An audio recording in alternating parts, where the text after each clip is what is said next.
Benico was a Benico was a longtime member of IEC and had some changes, and we are very excited to welcome them back as an industry partner. So very excited to have you back. It has been prevailing wage has been a very relevant topic. It always is, but for the last year or so, it has become even more profound and prevalent because of IRA. We've had some contractors that do solar work that weren't already in our registered apprenticeship program that now are and are beginning to do prevailing wage work. So I think we on the call today, just by looking at who has joined, we've got some experts that have been doing prevailing wage for a while, and then we have some folks that are brand new to what it means to participate in the prevailing wage process.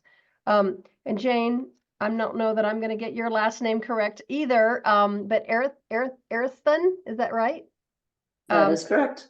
Jane is with LEI companies. LEI does quite a bit of prevailing wage work and has for a number of years. So Jane's also going to be able to be on the call today to bring a contractor perspective about prevailing wage. And then we also will be joined by Micah Dawson. Micah is an attorney with Fisher Phillips. And for those of you that have participated regularly in our calls, you know that Fisher Phillips has been a great legal resource for our association and for our members on a whole range of labor and employment and other matters. And Micah is join us for questions that you might have or other things related to the legal perspective regarding prevailing wage. So with that, Tom, I'm going to have you go first and sort of give us tell us a little bit about Benico and why you're here, because you bring the expertise around prevailing wage and working with companies. So Tom, we'll start with you. Thank you, Marilyn. I appreciate the time this morning. Can I share my screen? Of course. Let's see here. I can get this. There we go. Can everybody see that? Yes, we can see it. Thank you. Yeah, as Marilyn mentioned, Tom's only with Benico. Want to give you an overview of Davis-Bacon prevailing wage. Go into a bit of a strategy that we do with all of our clients, and see if there's anything that resonates with any of you here.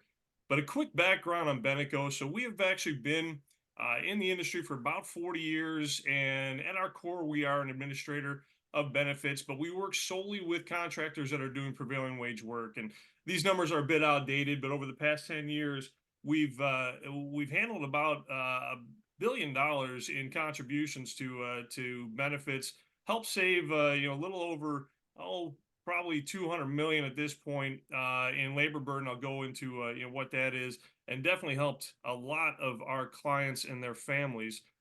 But being in the industry for 40 years, we have definitely made a lot of great partnerships. You can see there in the middle IEC, and a lot of different industry leaders that we work with in different areas. Some of these are partners of ours, and obviously a lot of great organizations that we've worked with.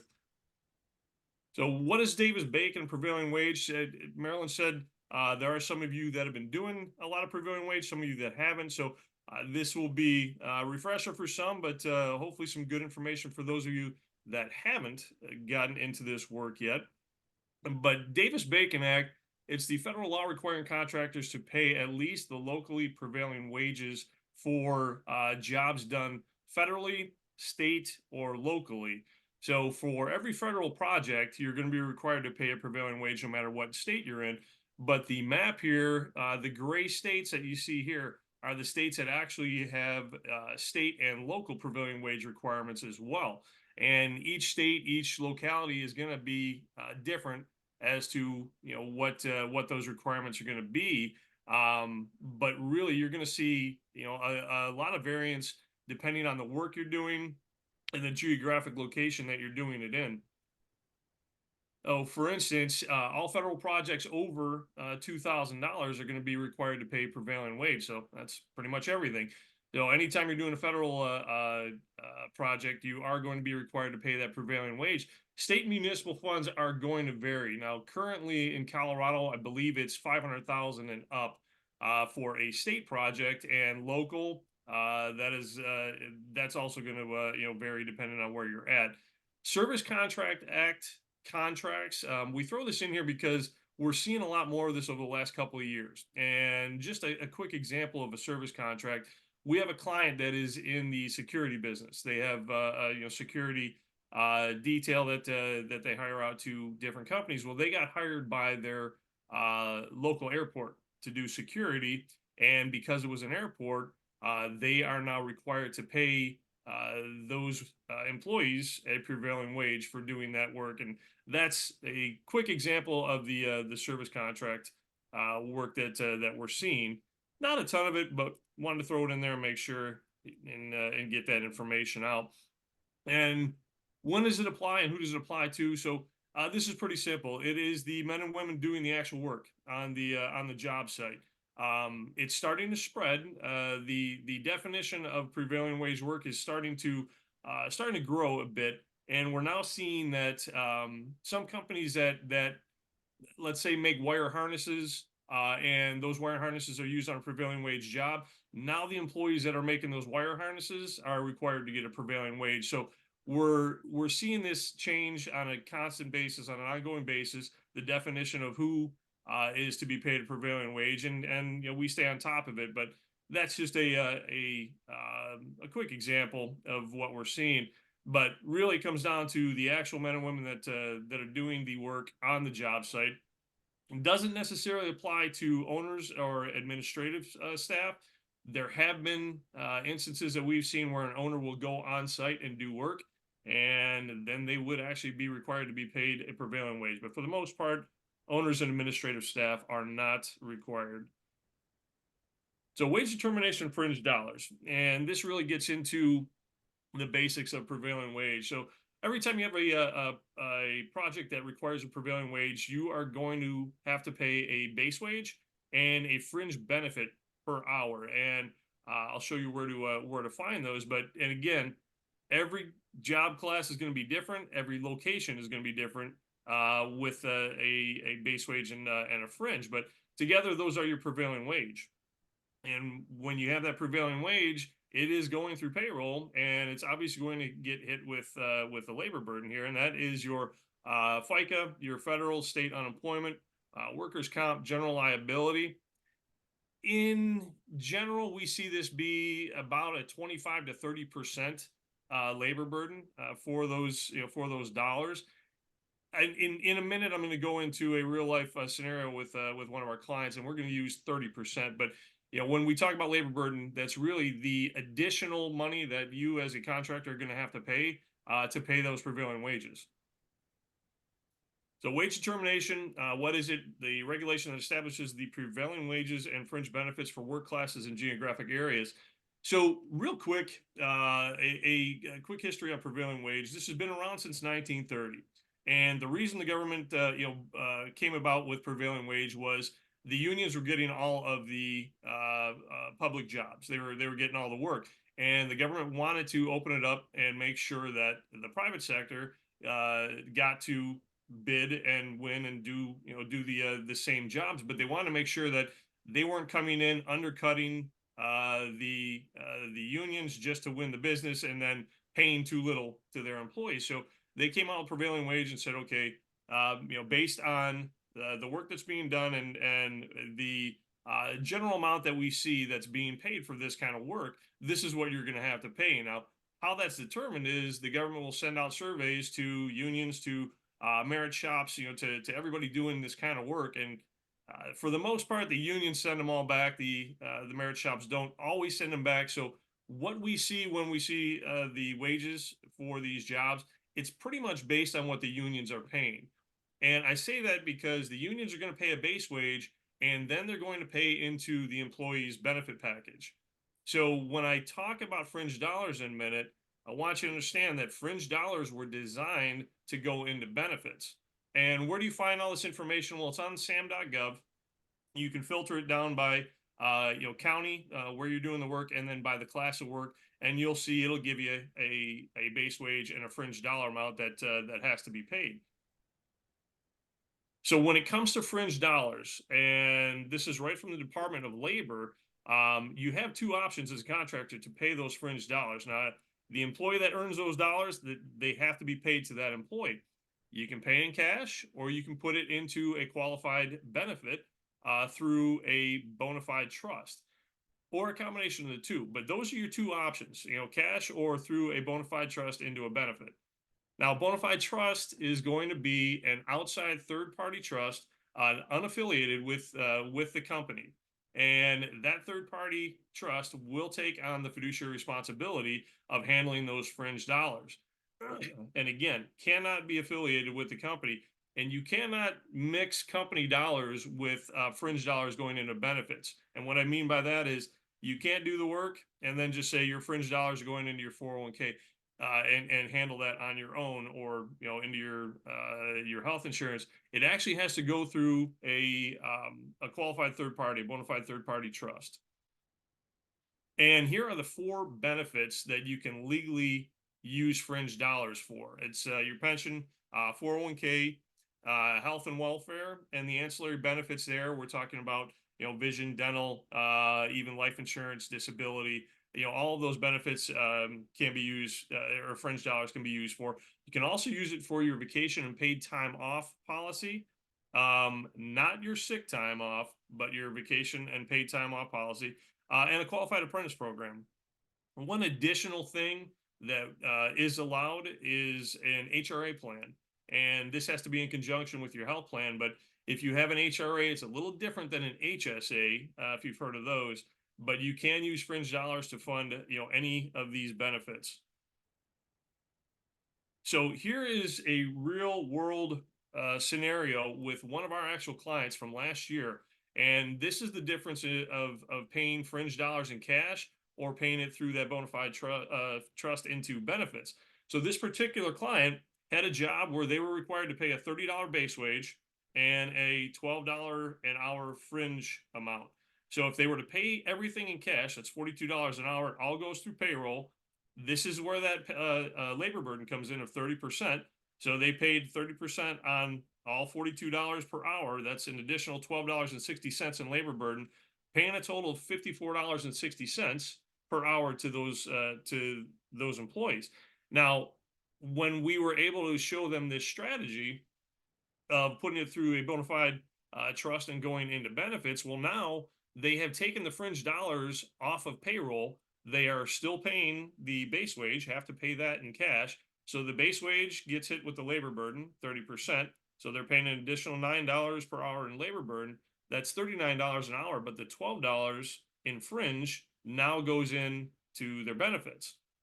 And here's what that looks like. This particular contractor was doing 50% prevailing wage work for the year, and they had 25 field employees that were doing the work. So a full a full amount of work for the year, 100%, is going to be 2,080 hours. It's 40 hours a week, 52 weeks. But this particular client was doing 50%, so that's 1,040 hours. Well, you can see we were saving $3.60 per hour from that previous slide. Right there. Instead of 54.60, we're only paying 51. So we're saving $3.60 per hour, and 1,040 hours, 25 field employees. We were able to save this particular client almost $100,000 a year in labor burden by having those fringe dollars go into benefits. Well, when we look at that number, they had $12 in fringe per hour per employee. Again, 1,040 hours per year, 25 field employees. They now had $312,000 in fringe dollars that went into benefits. Now, here's why this is a huge benefit for the contractor, because all of those dollars going into benefits are considered employer contributions into those benefits. So this particular client had a match in their 401k, and they were paying 50% of the employees' health insurance premiums, and they were throwing some money into the HSA account for them. Now they're able to use these fringe dollars, 312,000 in this particular case, as their employer contributions into those plans. So they were using a little bit as their employer contribution for the match in the 401k. They were using a little bit to cover their portion of the employer cost of the health insurance, and they were putting a couple bucks an hour into the HSA to fund that. So the company actually got the tax credit for all of these dollars going in or going into the benefits, but they also pulled $312,000 off of payroll and saved that additional, as we saw right here, they saved the additional 93,600 in payroll taxes. Oh, and again, they use that 312 to reduce the cost, their own cost, for the benefits that they were offering to their employees. A lot of information. I think I stayed within my time frame there, Marilyn. But I'll stop there, and I don't know if you want to open up for questions here or wait till later. But again, appreciate the time, and I will wait to see what you have for here. Awesome. Tom, thank you so much. Yes, I think that this will probably generate a ton of questions.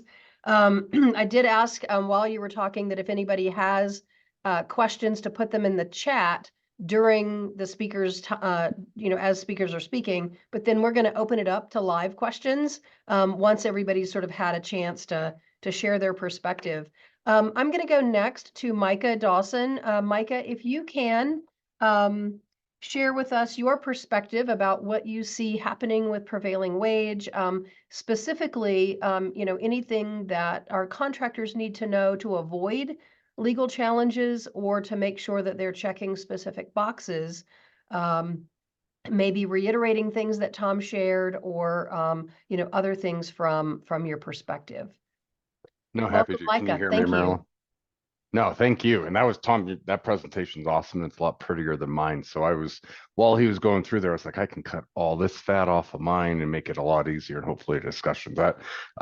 All of that I can attest to. It's a great overview. In terms of, I guess, the first part that I'll talk about before I kind of get into the more specific Colorado prevailing wage issues we've been seeing is compliance and record keeping are key. I agree that paying cash in lieu of other benefits is something that companies should look into in terms of an economic savings. The only thing I remind you of is always have a record of the cash being paid.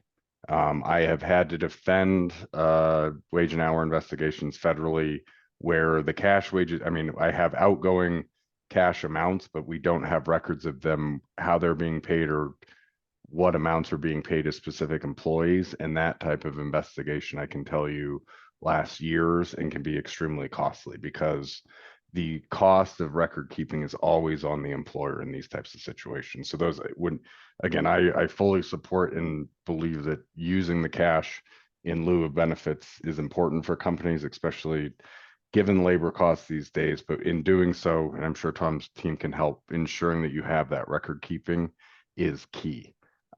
With that in mind, Tom provided a great overview of prevailing wage, Davis-Bacon. What I'm going to show is, if I can do this.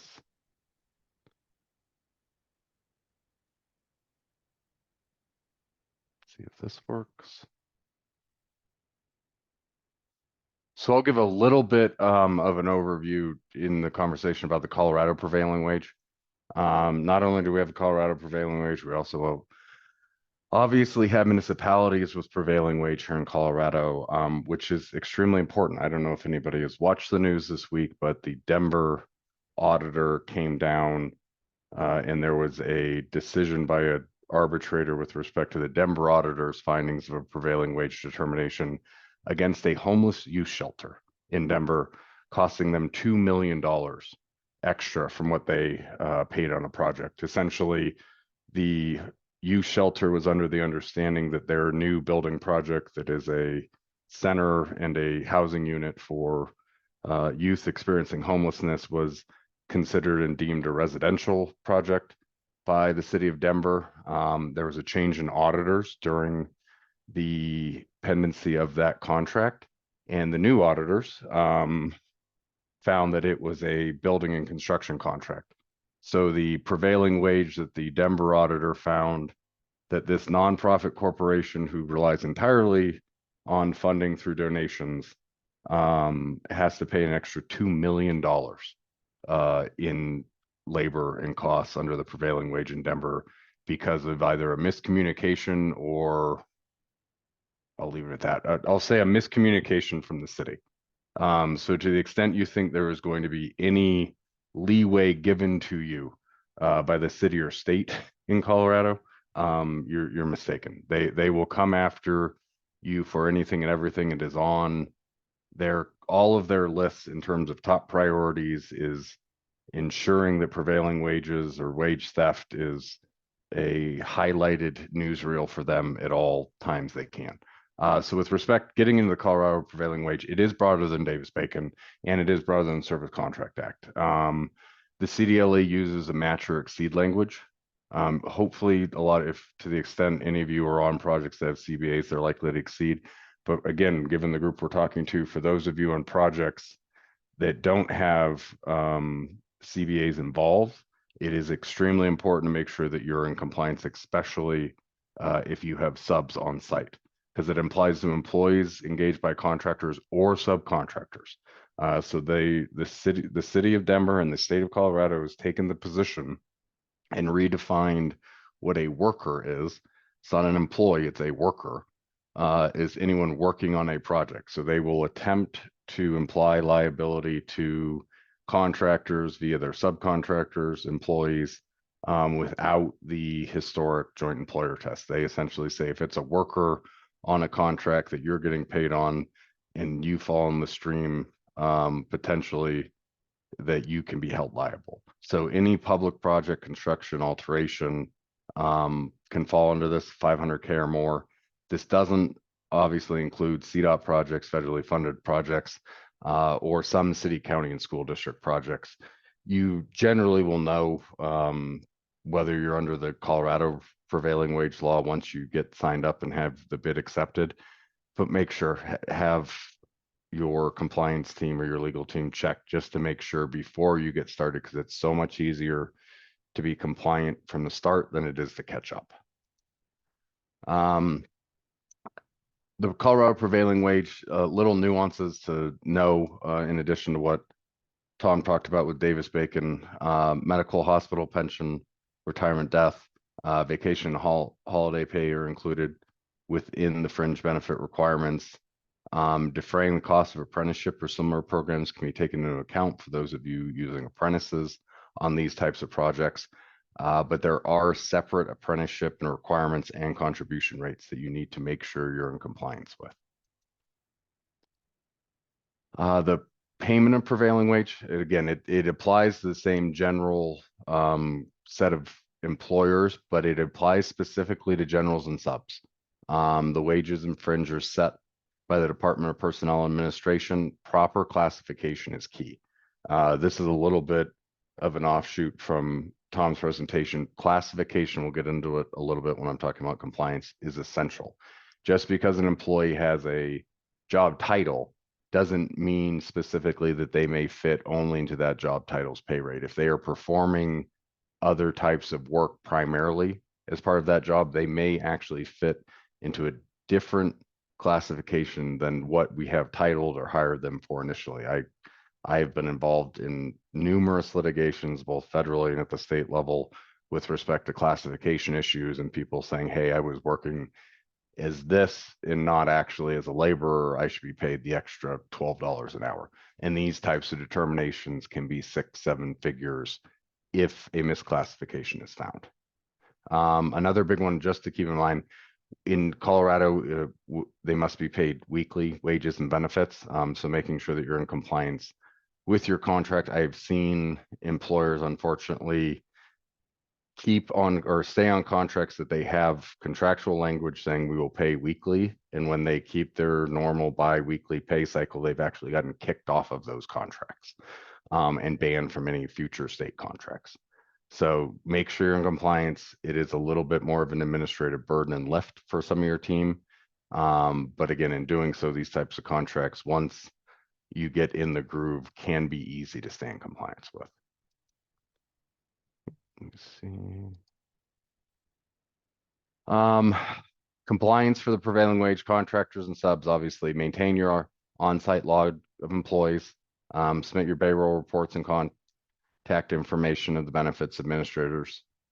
Display your posters. Again, posters are silly in the construction world, I agree. But to the extent we have trailers or any site, or even if it's at the main office, make sure we have posters up somewhere that we can take a picture of and make sure that they are updated regular, that you check in with your compliance team as to whether you have the full poster set.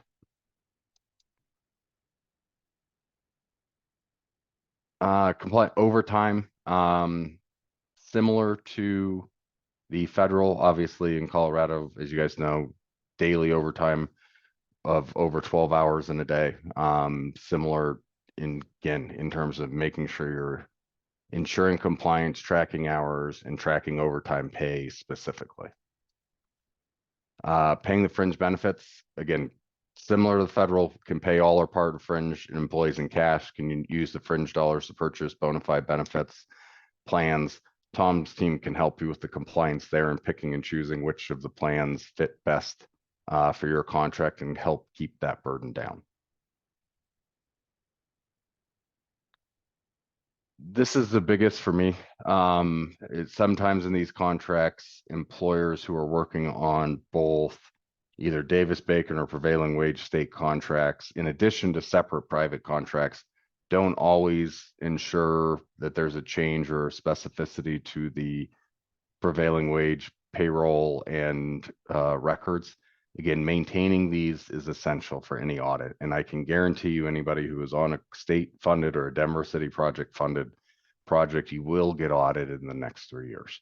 Again, they've hired, I think, 16 different investigators in the Denver office alone just for this purpose. So to the extent you've received these contracts and are lucky enough to work on them, I guess lucky is a different word, ensuring that you have payroll records, ensuring names, addresses, classifications, overtime, actual wages paid is essential, because it is, again, your burden to keep. And as soon as they find one missing piece, they will try and pull the string to unravel as much as they can. Again, the goal right now is headlines. It's not actual compliance. And the more they feel they can catch people, the better off their headlines are.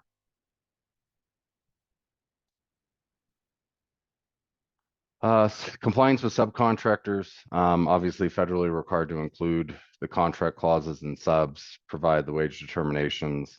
You'll be held liable for your subs non-compliance, so it's good to always double check those to the extent you have subs on project. Common issues we see, we've talked about a lot of these: improper classification, workers performing work across categories, subcontractors not knowing or caring about the law. Hopefully on federal and state contracts, there's less of those types of subcontractors, but in the industry, we still do see some come up, especially in times when the workforce is strained a little. In terms of contracting officer messed up, I can tell you contracting officers are never wrong. Regardless of whether they told you something wrong, always get it in writing. Never rely on the word of mouth of a contracting officer that, oh, okay, I'll fix that. To the extent there's ever some sort of determination or a communication of what is going to be enforced by the contract officer or what is expected, make sure you get it in writing, even if it's an email. I can't tell you how many times I've been told, well, the CO told me, and the CO strangely forgets any type of conversation like that. Again, these are people working on giant contracts who probably haven't read them themselves. So the extent that you are relying on something represented by a CO, make sure you get it in writing. To look out for, obviously federally, if you haven't been through a DOL audit, I would be prepared to the extent you're on federal contracts, especially if you're on a CDOT contract right now. We've seen an uptick in the continued investigation of the I-70 and related projects currently. By Colorado, enforcement by the CDLE, the Division of Labor Standards and Statistics, they have also hired a significant amount of investigators for these types of claims and other wage complaints. To the extent that you receive an audit or a complaint from either of these agencies or the Denver office, reach out to legal counsel as quickly as possible. There are very short timelines involved with respect to the Colorado Department's investigative timeline, that they try and push through as quickly as possible, and they will start fining you within 2 weeks if you have not produced everything they've asked for, or had someone representing you kind of step in and kind of push along what needs to be actually collected and produced. Remedies, and this is obviously the scary lawyer talk part: back pay, overtime, withholding of contract funds, liquidated damages or penalties in Colorado can go up to 2 to 3 times what is owed. The CDLE website's public shaming, and a private right of action, obviously, from employees attempting to bring a lawsuit. It also can get you kicked off the contract, which can be very important or very painful for contractors in the middle of a contract when you're relying on it. What can you do? Internal audits early, internal audits going into a contract or within the first couple months of performing a contract are important. Making sure your policies and procedures are up to speed, and you've talked with your legal or compliance counsel to make sure that what you're doing is correct and that you have the T's and the I's dotted and crossed. In terms of investigations or litigation, be ready. To the extent that you receive any of those, obviously your goal should be continuing to work and perform the services on your contract and your other work projects. Find a good compliance or legal team to the extent that you have an audit or litigation ongoing to allow you to do that.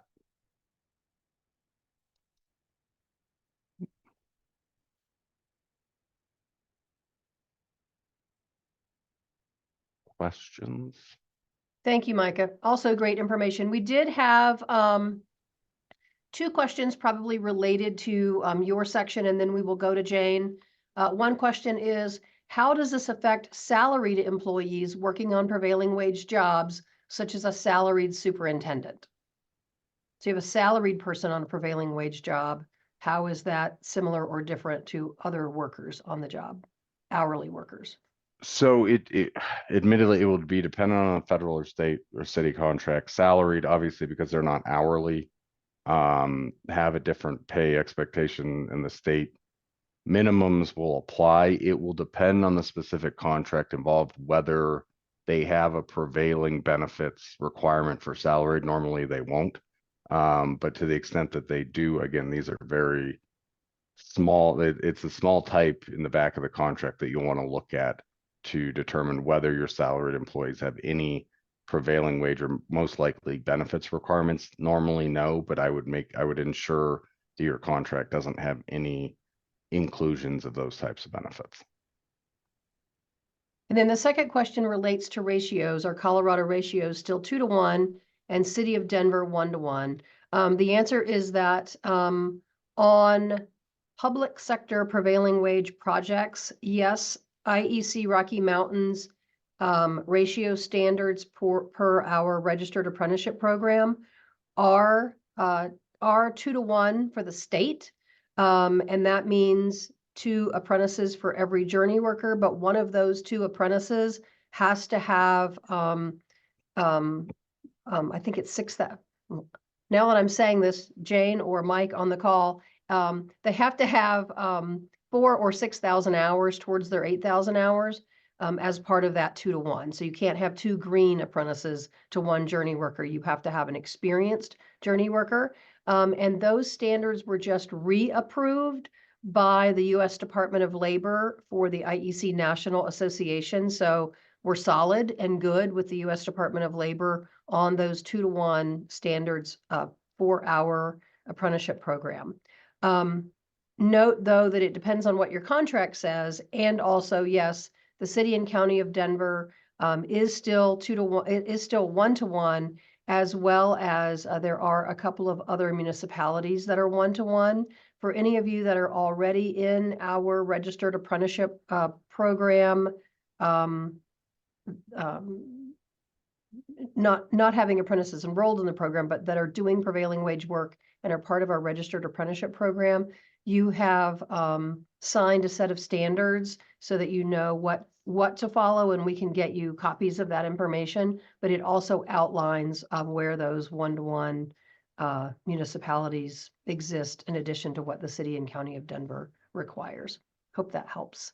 So I'm going to move over now to Jane, Jane Erickson from LEI Companies. As I mentioned at the beginning of the call, LEI does quite a bit of prevailing wage work. And Jane, we would love to hear your perspective, not only about what you've heard today, but what it's like on the ground, day in the life, to be an electrical contractor doing prevailing wage work. Thank you, Marilyn. A lot of great information today. I'm going to give more of a perspective from the contractor, and like Marilyn said, boots on the ground. We have, we do about 50 employees a week in prevailing wage, and most of our work, I'm going to say 90% of it, is city and county of Denver prevailing wage. So as most of you know, we report to LCP Tracker, which is their contracted platform for compliance. There's two compliance needs, and I apologize, I don't have any slides or anything, but I'm just going to talk you through it. There are two compliance needs for prevailing wage, and the first one is the fringe compliance. So it's called the fringe approval package. It's got to be submitted on an annual basis, or anytime you change your benefits. So new insurance benefits, new medical benefits, a new contractor's plan would have to be approved.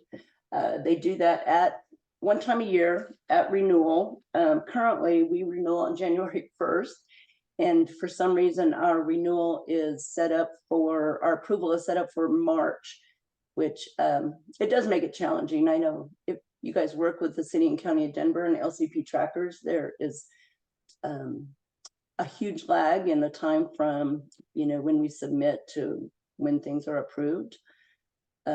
We currently have our package in for approval, and it's been in for we're still waiting. It's been in for over 3 months, and we do not have approved package yet. So on an annual basis, you have to have all of your fringes approved. On a monthly basis, they have created this worksheet that must be updated with all new employees, and also with all new changes in those employees' benefits. So at LEI, we call it the LCP Bible. So it describes everybody's wages. It describes every single hourly fringe to the penny. That is submitted on a monthly basis and has to be reapproved every single month, or every time you have a new employee. So new employee, and then if a new employee's benefit becomes eligible, if an employee becomes eligible for a benefit, it's going to need to be resubmitted. So we also just recently, I know Micah was talking about the ratios. Ratios have always been a challenge. We have, we do work 1-to-1 ratio, but it's difficult, if a journeyman leaves early or possibly charges his time to a different contract on the same job site, you still have to be within ratio on that contract. So, a lot of times we have to pay apprentices as a journeyman. Just recently, this was a change in the last couple of months. We used to be able to pay one apprentice as a journeyman to cover the other apprentice, but that has changed. So both of the apprentices out of compliance need to be paid the journeyman's base wage and fringe. So some of the challenges with LCP Tracker, as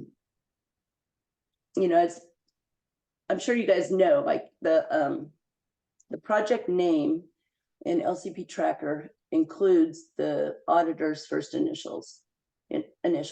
So, if you want to reach out to the auditor or whatever, it's easy to find on the project name. Also, the expiration date of the wage decision is very important. In the last couple of years, they have added that to the contract description in LCP Tracker. So when you're looking at the contract, it's going to have the auditor's initials, the contract number, usually the general contractor on the project, and then the project description.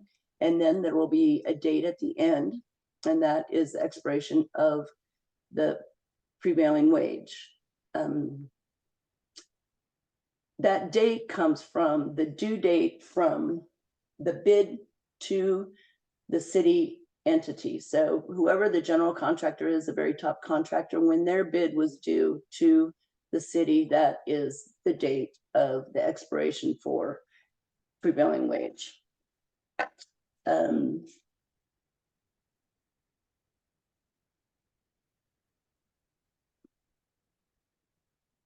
Recently, I know you've all, if you're in certified payroll, it's very difficult to reach out to auditors, get their attention, have them respond to your inquiries, getting updates on approvals. We have, the city of Denver says that they do not hold funds for certified payroll being out of compliance. But what they fail to tell you is that contractors do. The purpose of LCP Tracker is a compliance platform, and general contractors do use that as a compliance platform. So we have some general contractors who do hold payment. We have some who comply with the city and they do not hold payment, but it becomes a huge struggle.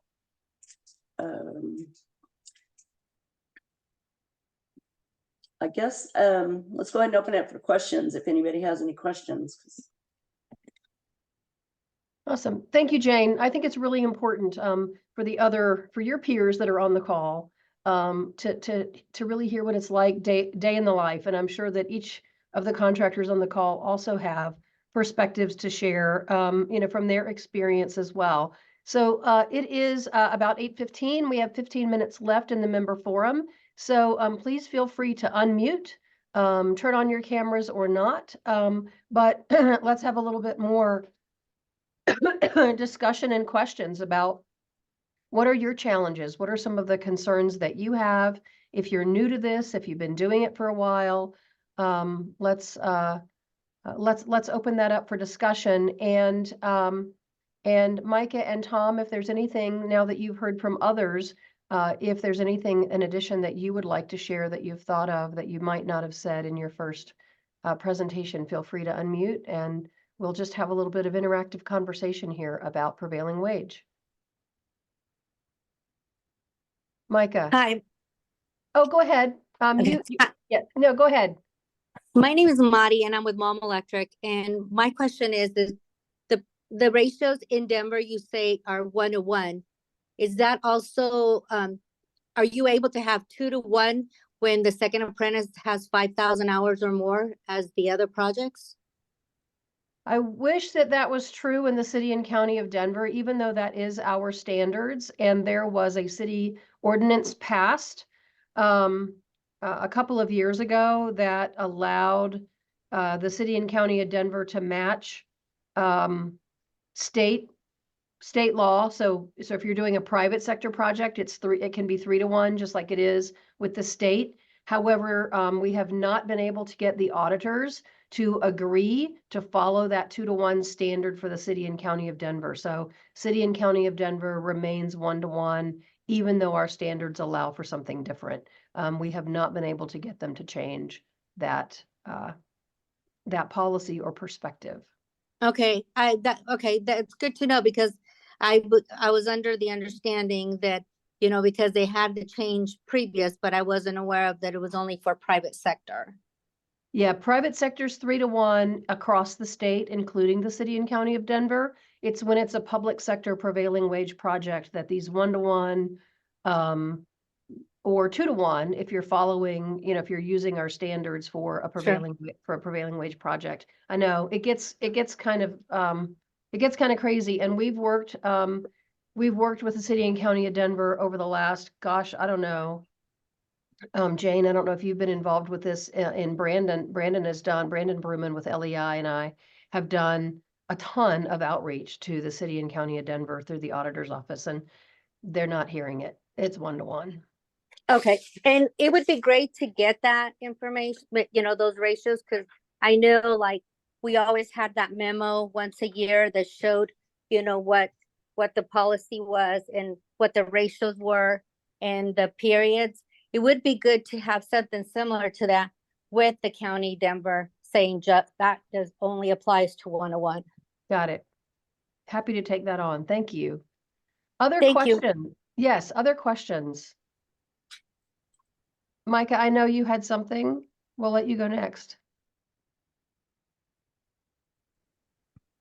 Oh, I was looking at the next question on the, do they change during the course of a project? Oh, got it. And it can't, prevailing wage determinations can change, except Denver, I think it changes any projects that are over a year.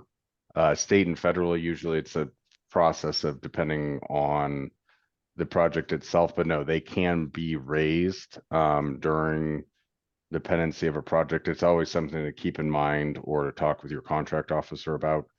Sometimes in the initial bid information, it will include whether there'll be subsequent wage determinations and to take those into account. But a simple answer, yes, it can change. We also skipped over a question. This is to you, Jane. Can you speak to how LEI handles salaried employees, just from the contractor perspective? Yeah,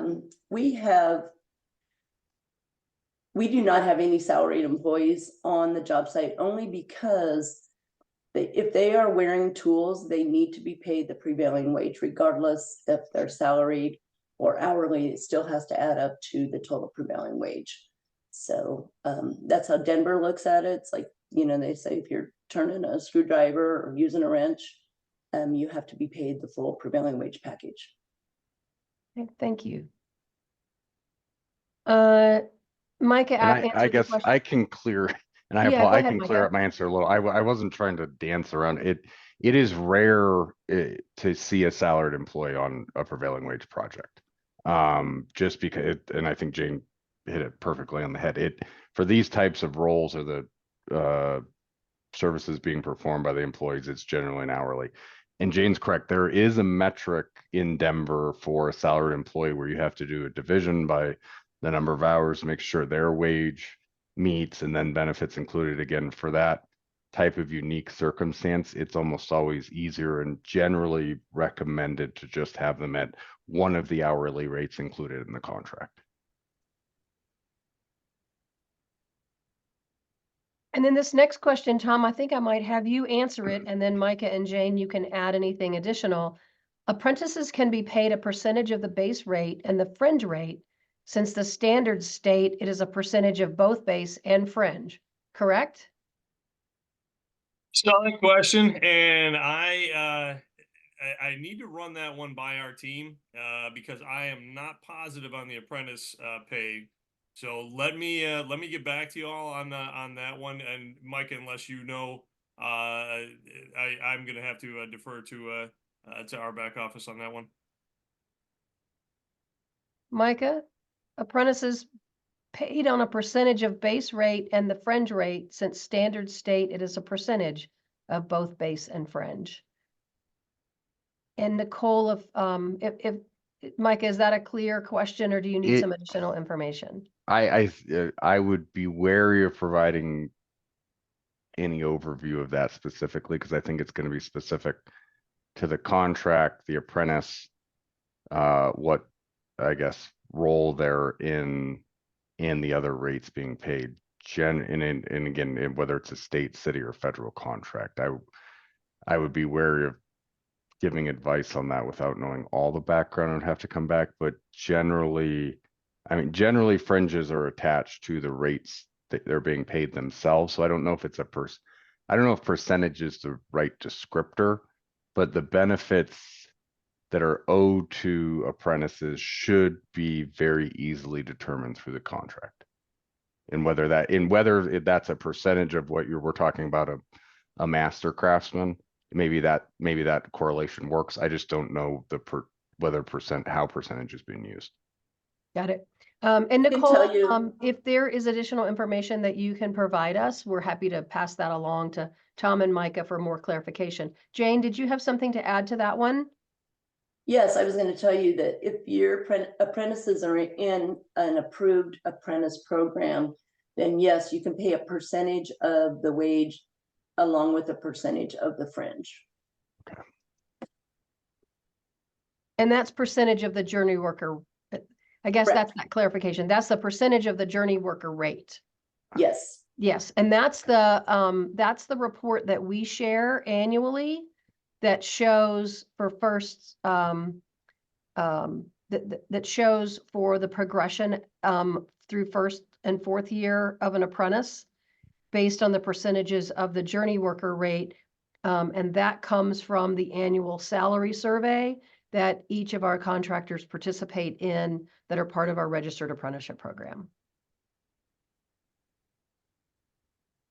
Hey, Marilyn, it's Yes. Brandon Berman with LEI. I was able to chime in here on the last few minutes. Hey, But yes, Brandon. hi, good morning. What Jane is indicating is correct. I just wanted to clarify that ability to pay a progressive rate of fringes and wages is very specific to the standard that's established. So IEC's standard does specifically outline both the base wage and the fringe can be a progressively increasing scale for apprentices. There are, other programs, even other electrical programs here in the state that don't have that exact same language. So if in IEC, you're generally going to be okay, but you have to be very clear on which standard of apprenticeship is applying. That what's odd is, as you commented, that the city of Denver will look to very specific things in our approved agreement with the Department of Labor. So that is one element that they look at very specifically to, and they take the guidance that we've established in our Department of Labor agreement. But on the flip side, to the ratio comment, they don't take a look at that. So the short answer is yes, but there are some nuances, and Jane would probably be happy to share with anybody how we approach that. Thanks, Brandon, and I'm glad you were able to join us. There's another question. This is directed to, this is Jane and Micah. You mentioned that even the employees who are making the cable need to get prevailing wage. Does that mean offsite prefab? And I actually had an additional question to that. So that's a great, if they're making the cable and they're offsite doing prefab, how is that looking for prevailing wage in those prefab situations? But also, how does this relate prevailing wage to apprenticeship? Are they requiring that people that are making cable are now part of a registered apprenticeship program? And is there a apprenticeship, what kind of apprenticeship program does that fall under? Like that's sort of where my brain went was, oh wait, if we're requiring prevailing wage, is that creating a new avenue for worker training? But to the original question, Micah, I don't know. or Tom, you might have said that. Tom, you might have mentioned the worker, the making cable reference. Oh, so it's happened to one of our clients recently where they have a shop. Their headquarters has a shop. The shop was making a wire harness for a prevailing wage job that they were doing, and because that wire harness was being used on that job site, they were required to pay the laborers that were putting it together at prevailing wage. So it's only happened once, and that's why I mentioned earlier that we're starting to see the definition of who needs to be paid prevailing wage expanding. I just want to throw it out there and let everybody know that we're seeing it.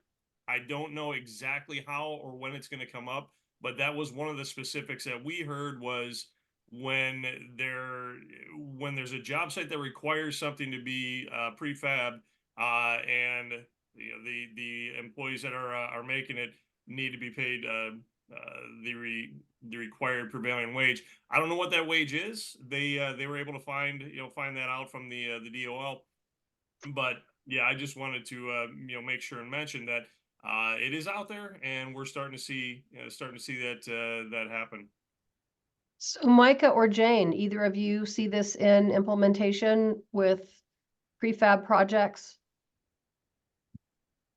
So no, and Tom, thanks for that over. I hadn't caught that reference. So no, in terms of prefab contracts, it's a great question, especially in this industry. Yeah. Generally when you have projects, federal contract projects, how I have seen a corollary is if I've seen it was a stormwater project in a major city, basically a canal where you have a lot of prefab concrete, a lot of prefabbed industry work being done that is under the contract. So they're generally there because that work is pursuant to the contract or part of it. Those bids are melded into whatever Davis-Bacon or Service Contract Act rates specifically. It's also, though, the caveat and why this is such a great question is that's generally performed by a different contractor than the one putting it in. For these types of circumstances, and it may be unique for instances where you need offsite prefabrication of cables for a Davis-Bacon Service Act contract or a prevailing wage contract in the city or state, I would 100% ensure that your contracting officer is aware, has contemplated it, and that you have a determination whether that work falls under the contract and has to be paid via the prevailing wage. It is a great question. It will be specific to the contract or the contracting officer, but I can guarantee you if it is a current Colorado or Denver city contract, again, they will attempt to expand the work to anything and everything that they can touch. So I would assume what position they would take regardless of the contractual language. So it's something you want to make sure you're in compliance with before starting that type of work. Well, it's interesting because knowing some of the prefab work that our contractors are doing, some of what they're doing in prefab, they're doing for every single thing that they would be producing. But if you're doing it on a project specific to that project, like I totally can see a million nuances in how this might apply. It might be that every wiring harness for every project you work on comes out of a prefab shop now that you are overseeing, or anything really. Brandon, did you want to add to that? Yeah, I think it boils down to interpretation and the current pattern of reach on the interpretation. The auditors will ask for anything and everything, and depending on the size and impact of the battle or the fight, the contractors can push back and we can stake our claim. The standards are very clear, both federally and I believe in the city of Denver, that offsite work does not require the prevailing wage to be applied, and they'll try to make connections to or comments that, well, if it's going to that job, that's not I guess the way the standard is written. Now, do you want to fight that battle, and are you going to win, and is it worth it, is another question that each contractor has to answer for themselves. But I encourage everybody to get familiar, especially if you are getting some pushback or some overreach.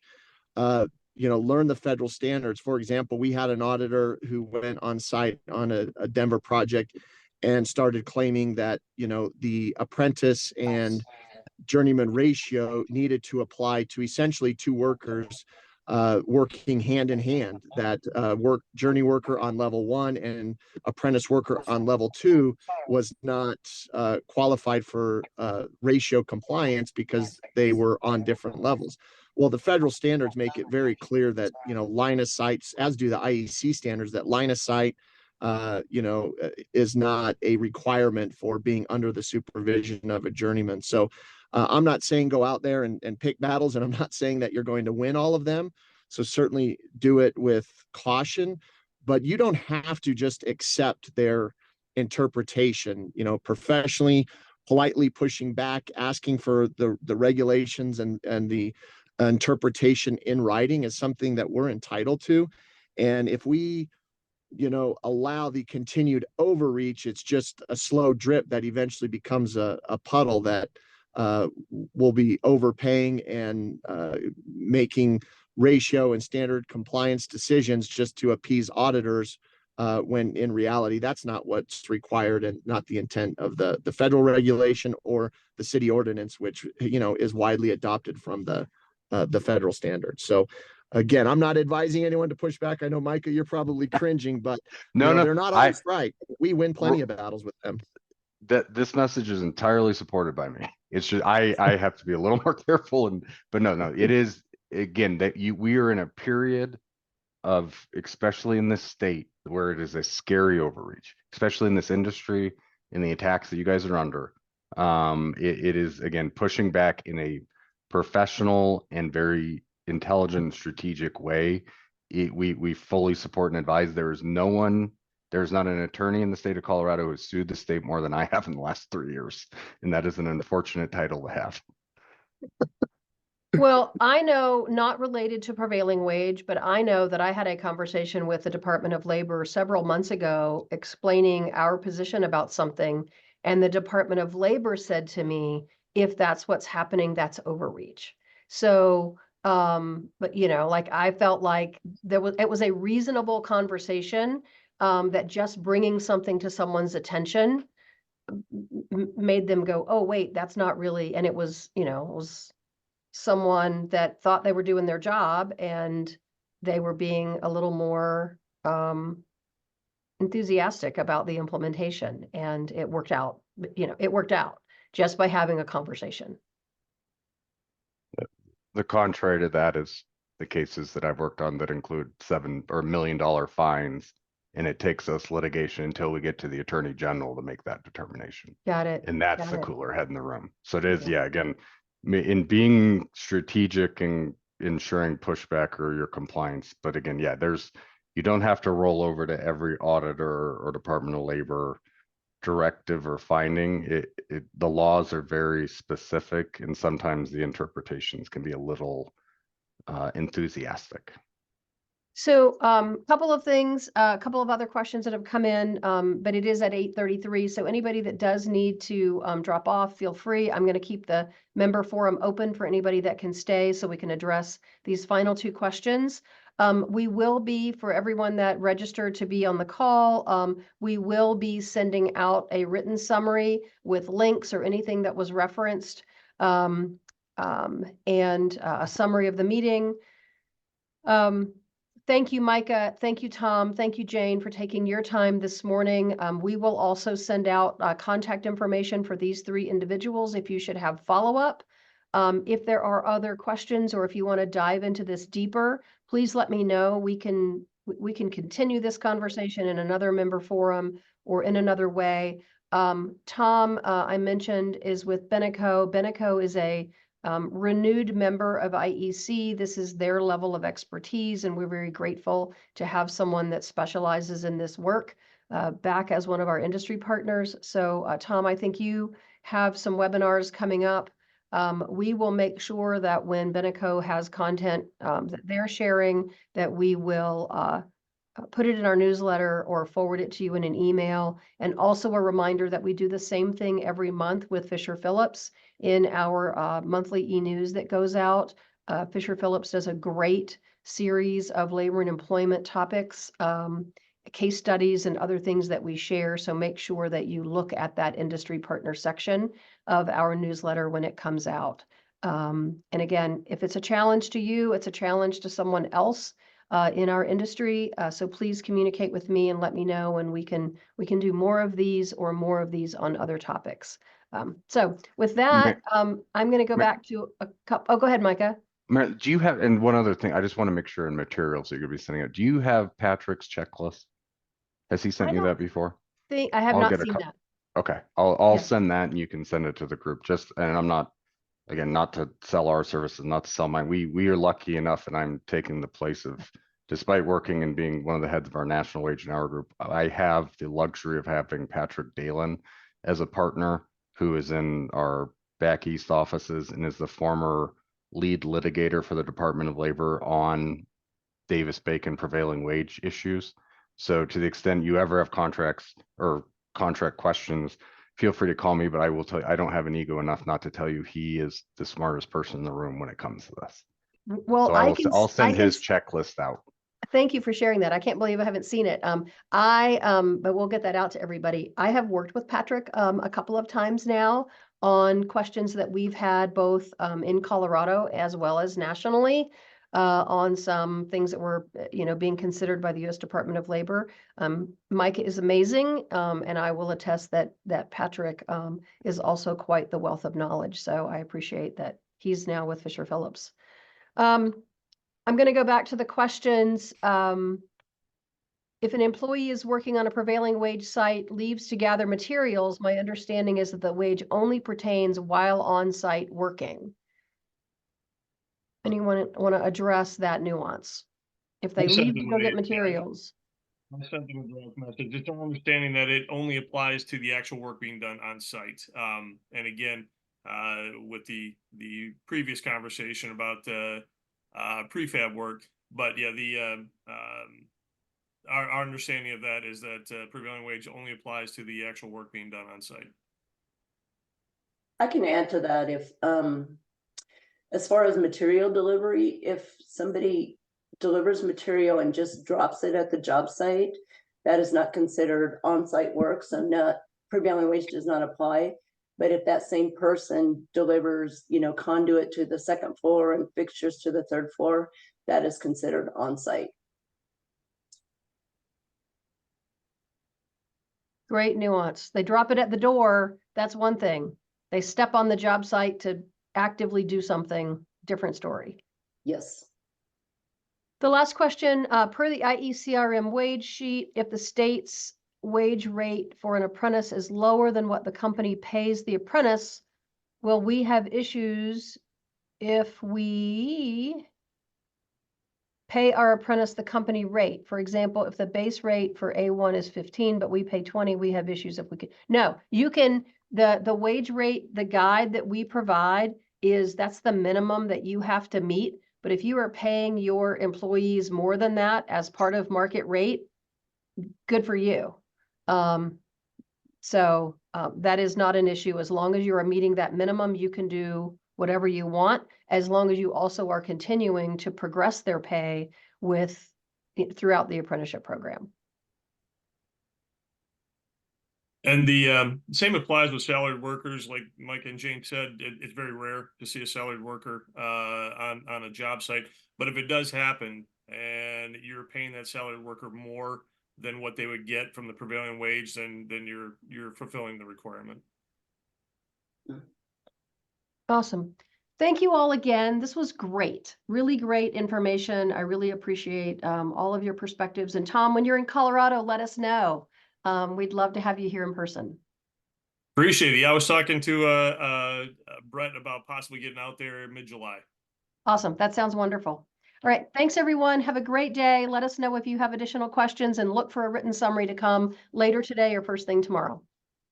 Thanks, Marilyn. Thanks, Marilyn. Thanks all.